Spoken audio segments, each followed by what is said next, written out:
चलिए सलाम रिजवी जी की ओर चलते हैं और उनसे समझते हैं, क्योंकि वो पूर्व वक्फ बोर्ड के अध्यक्ष भी रहे हैं। ये वक्फ बोर्ड कुछ नए ढंग से काम कर रहा है सलाम भाई, ऐसे में ये समाज इसको कितना स्वीकार कर रहा है? आप लोग थे, इसके पहले भी कई वक्फ बोर्ड के अध्यक्ष रहे, कोई इस तरीके की अपील नहीं करता था। इन्होंने तकरीर पे अपील जारी की, फिर उसके बाद उन्होंने झंडे का निर्देश जारी कर दिया, उसके बाद अब ये नई अपील कर दी। ये क्या लग रहा है, संघ से करीब है इसलिए इस तरीके के फरमान जारी होते हैं इनके द्वारा, और इनकी बातों को कोई मानता भी है कि नहीं आपके समाज में? देखिए अमन भाई, कट्टरता दोनों पक्षों में, दोनों समुदाय में है। और दोनों क्या, और जितने समुदाय हैं, अगर हम और भी दूसरे धर्मों को लें तो हर धर्म में कट्टर लोग होते हैं और एक उदारवादी होते हैं। अभी सलीम राज साहब का ये जो बयान है, ये सीधा सीधा ये भी कट्टरता जो हमारे मौलवी और जो दूसरे धार्मिक नेता हमारे जिस तरीके से बयान करते हैं उसका ये समर्थन करते नज़र आ रहे हैं।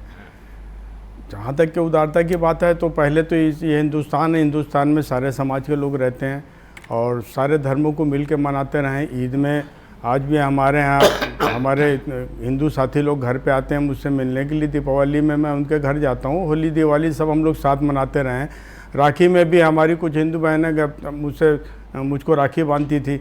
तो ये हमारी सामाजिक समरसता जो है वो उसका ताना हिंदुस्तान में उसका ताना बाना बुना गया है। लेकिन अब कुछ कट्टरवादी लोगों को ऐसा लगता है कि नहीं ये ठीक नहीं है और उसमें कहीं कुछ गलती वाकई समाज के लोगों की, मुस्लिम समाज के जो युवा अगर कहीं वो गलत नीयत से जाते हैं तो बिल्कुल ही गलत है। यहाँ मैं डॉक्टर सलीम राज की बातों का समर्थन करूँगा। आप अगर कहीं वहाँ पर किसी हुड़दंग या गलत नीयत से जा रहे हो तो आपका जाना बिल्कुल ठीक नहीं है। आप वहाँ पर जाएं अगर आपकी वहाँ पर आस्था है, या आप अगर वहाँ पर ऐसा उनका बुलावा आता है, पहले तो बुलावा भी आता था ऐसे सब कार्यों में, लेकिन अभी ये एक दूसरा रूप भी है गरबे का। अभी इवेंट के रूप में इसको इस्तेमाल किया जा रहा है, इवेंट हो रहा है।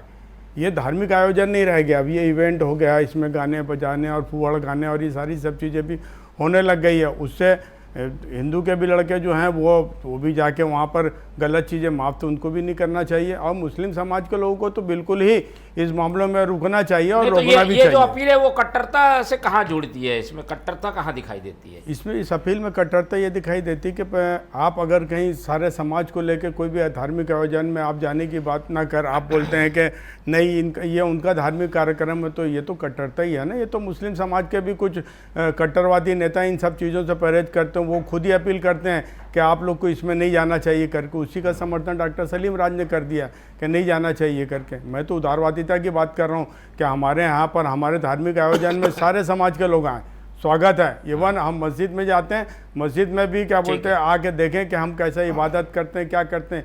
हमारी अपनी जो संस्कृति है उसको दिखाना चाहिए लोगों को कि हम इस तरीके से अपनी संस्कृति का मान सम्मान करते हैं, आप आके देखें करके। ठीक है।